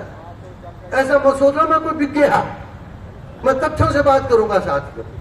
मैं आपको उदाहरण दे रहा हूं इन्होंने क्या क्या किया है, आपको याद दिला रहा हूं। अखबारों में तो पढ़ा होगा आपने, लेकिन मैं आपको याद दिला रहा हूं। और ये मैं जोधपुर में जाकर के, ये जो है 7 आरोप है इनके ऊपर, इन 7 आरोपों का प्रेस कॉन्फ्रेंस करके आरोप पत्र जारी करेंगे जोधपुर में, और 1 महीने का टाइम देंगे। इन आरोपों का निराकरण कर दो आप, हम आपके साथ हैं, हमको क्या लेना देना राजनीति से। और यूं अगर आप करते रहोगे हमारे साथ अन्याय अत्याचार, तो इस बार हम एक व्यक्ति को हराने की ठान लेंगे और जी जान लगा देंगे साथियों। अब आपको मैं उदाहरण देता हूं। एक तो उन्होंने आते ही क्या किया, 5/10/18 का एक नोटिफिकेशन था बीजेपी सरकार का, 5 अक्टूबर 18 का, जो था जो नौकरी पेशा वो समझ जाएंगे कि साहब रीगेनिंग का अधिकार मिलेगा जनरल ओबीसी को। अगर आप प्रमोशन होकर आगे, वो बाद में भी आगे, SC ST पहले प्रमोट हो गए, अब बाद में प्रमोट होकर उस पर जो पहुंचे हो तो आप अपनी सीनियरिटी रीगेन कर लोगे। वो नोटिफिकेशन हमने 9-10 महीने की मेहनत करके 5/10/18 को बीजेपी सरकार में निकलवा लिया था। उस नोटिफिकेशन को गहलोत सरकार ने फरवरी 2019 में विड्रॉ कर लिया। हम लिख लिख के हार गए, आज तक वापस लागू नहीं किया उन्होंने। ये हमारी शिकायत है इनसे, इसको लागू करें, ठीक है। दूसरा, इन्होंने 2020 में LDC वर्ग में, जिसको आजकल कनिष्ठ सहायक कहने लग गया शायद, जूनियर असिस्टेंट, 1254 पदों पर कनिष्ठ सहायकों की या LDC पदों पर बैकलॉग के नाम पे भर्ती कर दी, जबकि एक भी सीट बैकलॉग की खाली नहीं थी। बैकलॉग की भी खाली ही नहीं थी कहीं, SC ST की एक्स्ट्रा भर्ती कर दी है। हमने बहुत लिखा पढ़ी की, नहीं माने साहब। चीफ सेक्रेटरी से मिलकर आए, चीफ सेक्रेटरी साहब ने कहा कि पारा सर जी मैं आपकी बात से एग्री हूं, लेकिन हमको ये SC ST के विधायक CM साहब को दबाव में ले लिया, तो उस दबाव में उनको भर्ती करनी पड़ रही है। आप कोर्ट से कोई रिलीफ ले सको तो ले लो साहब, ये पॉलिटिकल निर्णय हम कुछ नहीं कर सकते। मेरी आमने सामने बात हुई चीफ सेक्रेटरी से, इतनी साफ शब्दों को कह सकता है तो ठीक है। जब चीफ सेक्रेटरी लाचार है, पॉलिटिकल निर्णय है, हम लिख लिख के हार लिए सारे विधायकों को और राज्यपाल को लिख लिख के हार लिए। उसमें क्या था, GAD पोस्ट पे एक SC का बैठा था, कौन सा रविशंकर था, क्या नाम था पता नहीं, वो SC का प्रिंसिपल सेक्रेटरी था। ACS होम निरंजन आर्य था, schedule caste. BL Jatav schedule caste कर्मचारी चयन बोर्ड का अध्यक्ष था। तीनों ने आपसे मिली भगत करके 1254 लोगों की LDC पद पर फर्जी भर्ती कर दी, बिल्कुल फर्जी भर्ती, सारे प्रमाण है हमारे पास। इस फर्जी भर्ती से हमने कैलकुलेशन की, एक फाइनेंशियल एडवाइजर से एक सारी कैलकुलेशन कराई। ये 30-35 साल तक रहेंगे नौकरियों में। एक तो अपने 1254 लोग जो जनरल OBC के जगह जगह इनसे पिछड़ेंगे प्रमोशन में, क्योंकि ये फर्जी भरे हुए आगे आगे जाते जाएंगे, हाईएस्ट पद पर पहुंच जाएंगे तो अपने लोगों को बेचारा हाईएस्ट पद पर पहुंच ही नहीं पाएंगे। 1254 हर पद पे नुकसान पहुंचाते जाएंगे, लाखों करोड़ों रुपए का तो अपने लोगों को नुकसान होगा इसके कारण से। दूसरा, ये 1254 अगर जनरल भर्ती करते हैं तो इसमें कितने % आते हैं, 28% आए थे। 72% जनरल OBC की भर्ती होती है 1254 में से, लेकिन सारे फर्जी भर्तियां करी। तो इसमें हमने कैलकुलेशन करवाई, तो अगले 30-35 साल में आज की रेट पे इनकी तनख्वाह की गणना की जाए तो 39,500 करोड़ रुपए का नुकसान होगा स्टेट एक्सचेकर को, 39,500 करोड़ रुपए का।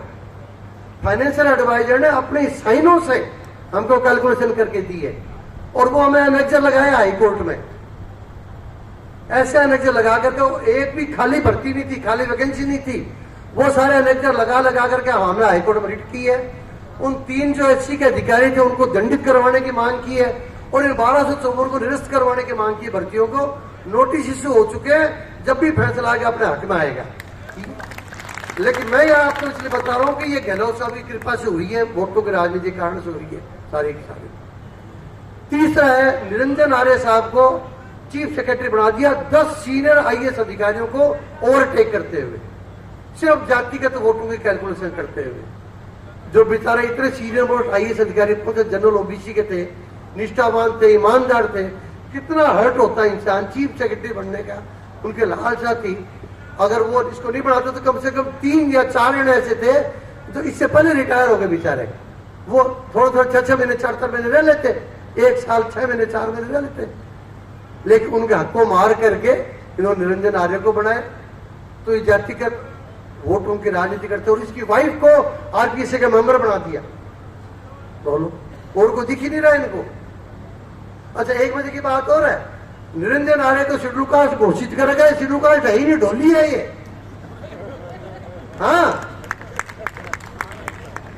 लोकल कमेटी की रिपोर्ट है, उसमें लिखा हुआ है कि ढोलियों को एससी की उससे बाहर निकाला जाए। एससी की लिस्ट में आने के लिए एक बहुत अनिवार्य शर्त है, अनिवार्य शर्त यह है कि वो पारंपरिक जातिगत छुआछूत की कुव्यवस्था के कारण से भयंकर आर्थिक तंगी में जीवन यापन कर रहा हो, वो एससी की लिस्ट में आएगा। पारंपरिक छुआछूत जातिगत की परंपरा के कारण से भयंकर आर्थिक तंगी में जीवन यापन कर रहा हो, वो एससी में आएगा। ढोलियों से कभी भी छुआछूत नहीं हुई है, कहीं भी छुआछूत नहीं हुई है, अपने सब जानते हैं। और ये घुस गए, निकाले कौन बाहर, ले ले चीफ सेक्रेटरी बना के वाई लूट ली। अच्छा, इनके ढोली समुदाय ने इनके खिलाफ शिकायतें कर रखी है। ढोली आके मिले मेरे से कि साहब हमको ऐसी घोषित कर रखे है, बाहर निकलवाओ ना, हमारा निरंजन है ढोली है, इसको ऐसी बना बैठा था, कुछ करता ही नहीं समाज के लिए। हेलो साहब, तो ये तथ्यात्मक चीजें हम लिख के दे रहे हैं, लेकिन ठीक है, वोटों की राजनीति अलग है, कभी ना कभी रिजल्ट आएगा, हमें से बताएंगे तो उसके रिजल्ट आए। तो तीसरा ये वोटों की राजनीति में चाहे ये एससी है कि नहीं, लेकिन लिस्ट में तो है, सेलेक्ट तो एससी के रूप में होगा या ढोली के रूप में, चाहे फर्जी है। जातिगत राजनीति से क्यों बनाया, भी हमारा 10 लोगों का नुकसान क्यों कर दिया आपने, उसको रेक्टिफाई करो। चौथी गलती क्या करी इन्होंने, रवि प्रकाश मेहरा की। रवि प्रकाश मेहरा, जैसे मैंने आपको बताया कि एट्रोसिटी एक्ट में गिरफ्तारी हो ही नहीं सकती। एडीजी सिविल राइट थे श्रीमान जी, इन्होंने एक सर्कुलर जारी कर दिया कि एट्रोसिटी एक्ट में एफआईआर लॉज होते गिरफ्तारी करना अनिवार्य है। मैं तो कह रहा हूं गिरफ्तारी हो ही नहीं सकती, सुप्रीम कोर्ट करा गिरफ्तारी हो ही नहीं सकती, डीजीपी का सर्कुलर करा गिरफ्तारी नहीं हो सकती, एडीजी ने निकाल दिया। इसी के कहीं ना कहीं चुनाव लड़ने की आकांक्षा है। अच्छा, एक तो गलत फहमी है ये एससी वालों के कि हमारे खिलाफ कुछ हो नहीं सकता, होता भी नहीं है। समता आंदोलन जैसी कौन सी संस्था है जो डायरेक्ट वार करती है? अभी हमने क्या किया बताता हूं मैं आपको। इसे निकाल दिया तो हमने तथ्य इकट्ठे किए, इसको ज्ञापन दिया, ये क्या का मान है। आरटीआई में सारी डिटेल निकाली, चीफ मिनिस्टर को लिखा, राज्यपाल को लिखा, बोले कौन? ना बीजेपी बोले ना एससी के वोट कौन बोले, हम तो बोल रहे हैं, हम तो वोट लेने नहीं, हम तो समतावादी हैं। खूब लिखा पड़ी करी साहब। आईएएस आईपीएस के खिलाफ डिसिप्लिनरी एक्शन लेने का अधिकार केंद्र को है, लेकिन प्रपोजल राज्य सरकार भेजती है। तो हमने केंद्र सरकार को शिकायत कर दी कि साहब ये जातिगत आधार पर प्रशासनिक अधिकारों का दुरुपयोग कर रहा, इसको बर्खास्त किया जाए और आईपीसी की इन धाराओं को दंडित किया जाए, या हमको परमिशन दी जाए इसके खिलाफ मुकदमा दर्ज कराने की। केंद्र सरकार ने चीफ सेक्रेटरी को लिख के भेज देगा, सब ये शिकायत आई, इसके प्रपोजल बना के भेजो ताकि कार्रवाई की जा सके। कॉपी हमको भेज दी। अब इसकी किस्मत बढ़िया थी, या हो सकता है इसके कारण से ही बनाया गया हो। जब तक वो लेटर आया, हमारे पास कॉपी पहुंची, तब तो निरंजन आर्य साहब चीफ सेक्रेटरी बन गए थे, वो काय की कार्रवाई करते। लेकिन फिर भी हमने हिम्मत नहीं आ रही, हमने सारे डॉक्यूमेंट इकट्ठे किए, हाईकोर्ट में रिट लगा दी उस सर्कुलर को निरस्त करवाने के लिए और इसको दंडित करवा कर नौकरी से बर्खास्त करवाने के लिए। नोटिस इशू हो चुके हैं साथियों, जब भी निर्णय आएगा अपने फेवर में आएगा, उसको सजा दिलवा के रहेंगे। ऐसे लोगों को 100-200 लोगों को सजा दिलवाना, मैं कह रहा हूँ 100-200 केस करना जरूरी है, 182 में भी करना जरूरी है, तो अपने जागरूक रहना जरूरी है। हम साथ हैं आपके, यहाँ आने का ये बताने का मकसद ही है आपको। तो रवि प्रकाश मेहरा के खिलाफ हमने कर रखा है और भगवान ने चाहा तो आप लोगों को सफलता मिलेगी और मिलेगी, उसका रिजल्ट आएगा। और ये किया कराया, अच्छा इसमें गहलोत साहब उसको प्रोटेक्ट कर रहे हैं, ये हो रहा है, ये हमारी नाराजगी गहलोत साहब से। हम डिमांड रखेंगे, आरोप पत्र ही है हमारा, आरोप नंबर 4 है ये। 5वां है बाबूलाल कटारा को आरपीसी का मेंबर बना दिया जातिगत राजनीति में। बाबूलाल कटारा है, ताजा ताजा ये मामला, ये तो ध्यान है, पेपर बेचते पकड़े गए श्रीमान जी, गिरफ्तार ही हो गए। अरे यार, आप जातिगत राजनीति करते हो, इसे लोअर लेवल की करते हो, किसी ढंग के आदमी को बना देते। कोई अच्छा आदमी तो होते होंगे, रिकॉर्ड तो देखते किसी का। ऐसे आदमी को बना दिया जो पेपर बेच रहे आरपीसी, पूरे इंडिया में बदनाम कर दिया आरपीसी को। कभी साख होती थी, शर्म आनी चाहिए गहलोत साहब को। अगर नैतिकता तो इस बात पर इस्तीफा दे देना चाहिए इनको, लेकिन नैतिकता की किससे उम्मीद करें? आपका जातिगत आधार पर नियुक्त किया व्यक्ति आपकी सरकार में पेपर बेचता हो, गिरफ्तार हो गया। Shem Shem. लेकिन दुर्भाग्य है हम इस बात को उठाते नहीं है। हम उठाएंगे, संगठन उठाएगा। हम कहेंगे आप इस्तीफा दे करके चुनाव लड़ो, और नहीं तो हम देखेंगे, देखना ये आरोप पत्र जारी हो रहे हैं। 5वां आरोप इनके ऊपर। 6ठा है साहब, घोषणा पत्र के चैप्टर 25 में वचन संख्या 2, वचन इन्होंने वचन दिया था अपने को, 2013 में भी दिया था और 2018 घोषणा पत्र में भी दिया था कि प्रमोशन में आरक्षण खत्म करने के लिए टाइम बाउंड प्रमोशन प्रक्रिया चालू कर देंगे, समयबद्ध पदोन्नति चालू कर देंगे। वसुंधरा जी ने भी दिया था, इसलिए तो हम उनके समर्थन नहीं किया। मिशन 59 क्यों चलाया? उन्होंने पूरा नहीं किया तो हम उनके साथ नहीं हुए। ऐसा इन्होंने दिया साहब, दिया तो इन्होंने दूसरी बार दिया। और इस सरकार में लोग कहते साहब गहलोत साहब का क्यों कर रहे हो? भाई विरोध, डायरेक्ट विरोध उसका होता है जो सत्ता में होता है।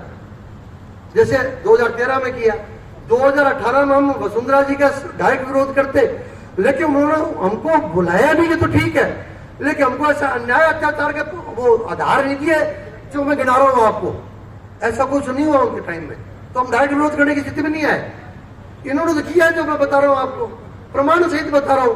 अखबारों में खबरें आई, रिटें लगाई हुई हमारी, रिटों में नोटिस इश्यू हो रखे, 15-20 मैटर है। मैं तो सिर्फ 7 ही बता रहा हूं अभी आपको, सारे लिखेंगे हम आरोप पत्र में, लेकिन 7 को प्रमुखता से देंगे हम। 7 मान लेंगे तो ठीक है, हम आपके साथ हैं, हम तो आपके समर्थन में कहने लग जाएंगे। बहुत बढ़िया नेता सर, इसको भरोसा, हमारे कोई दिक्कत नहीं है। घोषणा पत्र दिया था प्रमोशन आरक्षण बंद करने के लिए टाइम बाउंड प्रमोशन कर देंगे हम, और हम 6 रिमाइंडर 6 महीने के गैप से इनको दे चुके हैं।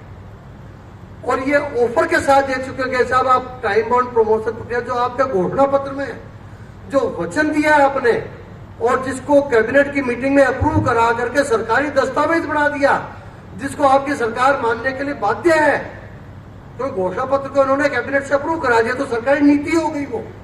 फिर भी प्रमोशन आरक्षण दे रहे हैं नीतियों, अपनी की नीति के खिलाफ जाकर के। तो क्या साहब आप कम से कम इस टाइम पीरियड में तो टाइम बाउंड प्रमोशन 2018 से लागू कर दो, जब से आप नौकरी में आए थे वो टाइम बाउंड प्रमोशन लागू कर दो, हम साथ हो जाएंगे आपके। नहीं करते हो तो हम खिलाफत करेंगे आपकी। अपने घोषणा पत्र के निकल हमको दूसरी बार बेवकूफ बना रहे हो आप हमको, तो ये मुद्दा उठाइए, इनको ऊपर आरोप है। एक 7वां आरोप है, एक इन्होंने आते ही क्या किया, जो 5/10/18 का नोटिफिकेशन निकलवाया था ना सर हमने रीगेनिंग का, उसमें निकलवाने में एक सुनील शर्मा जी हैं जो IAS बन गए अब तो, उससे हम DOP के जॉइंट सेक्रेटरी थे अगर को जानते हो तो, और एक भास्कर है सावंत साहब है IAS अधिकारी, वो DOP सेक्रेटरी थे। इन दोनों का बड़ा रोल रहा, इन्होंने सुप्रीम कोर्ट के फैसले देखा, हमारी बात को समझा और 9-10 महीने प्रोसेस करके ऊपर तक से सैंक्शन लेकर को नोटिफिकेशन निकाला था, जिसको गहलोत साहब ने विड्रॉ कर दिया। वो तो मैंने बता दिया आपको, रीगेनिंग वाला। लेकिन क्या किया इन्होंने भास्कर के सावंत, सुनील शर्मा जी, नीचे उनका स्टाफ, DOP के सारा स्टाफ बदल दिया, और एक जयसिंह नाम के प्राणी को वहां DOP का जॉइंट सेक्रेटरी बना के बैठा दिया, जो महाभ्रष्ट और महाकरप्ट व्यक्ति था। उसने सैकड़ों लोगों का अन्याय किया है जातिगत आधार पर, और SC/ST के फेवर में अपने रिकमेंडेशन दी। पैसे लेकर के इसको कुछ रिकमेंडेशन दे दी, इसको कुछ दे दी, इसको कुछ दे दी। हमने डॉक्यूमेंट लेकर के उसके खिलाफ फौजदारी मुकदमा चलाने के लिए गहलोत साहब से और राज्यपाल से अनुमति मांगी। राज्यपाल भी अनुमति जो देता है वो चीफ मिनिस्टर की सहमति से देता है। आज तक नहीं मिली हमको अनुमति, और उसको सीएम में मोहर लगा के रखा। 3.5 साल तक जज सिंह बैठा रहा वहां पे, उसने सैकड़ों लोगों से अन्याय और अत्याचार किया। तो ये हमारा आरोप है, हमको उसके खिलाफ आज भी हमारे पास तथ्य है, लिखे हुए दे रखे हमने। तो हमको फौजदारी मुकदमा करने की अनुमति दी जाए ताकि हम एक कागलों को मार के टांग सके, दूसरे हमारे साथ अत्याचार न्याय नहीं कर सके। ये 7वां आरोप है साथियों। नाम लेने का आरोप लगा रहा हूं साथियों, प्रमाण समेत में। ये आपको यही पता लग सकता है, अखबारों में खबरें नहीं आएंगी। मीडिया भी संयम से चलता है, वो सोचता पता नहीं सच बोल रहा है झूठ बोल रहा है। मैं तो कहता हूँ झूठ बोल रहा हूं तो मेरे को फांसी पर लटका दो, प्रमाण हमारे पास है। कोई लटकावे तो सही, कोई एक्शन लेगा तो और ओपन होगा और नंगा हो जाएगा सबके सामने। तो वास्तव में क्या प्रमाण है हमारे पास, तो हमने तो पहले से परमिशन मांग रही। ये 7 आरोप है साथियों, 7 आरोप समझ में आ गया साथियों। फिर भी हम गहलोत साहब के खिलाफ नहीं है। हम अभी इनको 1 महीने का टाइम और देंगे, जोधपुर में जाके देंगे और प्रेस कॉन्फ्रेंस करके देंगे।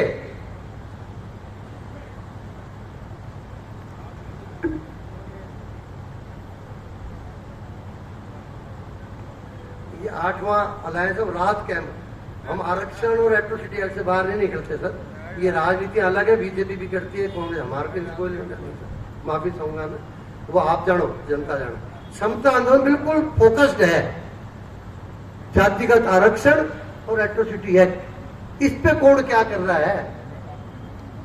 हमसे बहुत से लोग वहां मेरे संपर्क करते हुए साहब मेरा ट्रांसफर वहां कर दिया, क्यों भाई वो जातिवादी दुर्भावना से किया है क्या? तो नहीं साहब जातिवादी दुर्भावना। तो मैंने कहा यार ये हमारा काम नहीं है भाई, हमको राजनेता थोड़ी है, हमको चुनाव थोड़ी लड़ रहे हैं यार, तुम कराओ अपना ट्रांसफर। हाँ, किसी ने जाति की दुर्भावना से कर दिया, करवा दिया, आओ हमारे पास, हम लड़ेंगे, करवाने की पूरी कोशिश करेंगे, कोर्ट कचहरी कर देंगे और करवाएं हमने। तो हम अपने मुद्दों से भटकते नहीं है सर साथियों, ये हमारी प्रतिष्ठा है, इसलिए लोग हमारे साथ है सर, ठीक है ना। अब मैं क्यों कह रहा हूँ गहलोत साहब को भी 1 महीने का टाइम और देंगे, इसलिए दे रहे हैं कि हमारी दुर्भावना नहीं है उनके प्रति। हम क्यों राजनीति में पड़े, अपना काम चला रहा है, हमको क्या लेना। वो कहता साहब सचिन का समर्थन को क्यों करे, सचिन हमारे मुद्दों में बोल जाएगा क्या, उसको ही वोट चाहिए। हमारे मुद्दे में जो बोलेगा उसके साथ है, हम नहीं बोलेगा तो चुप रह जाएंगे, लेकिन हमारे खिलाफ बोलेगा तो हम खिलाफत करेंगे।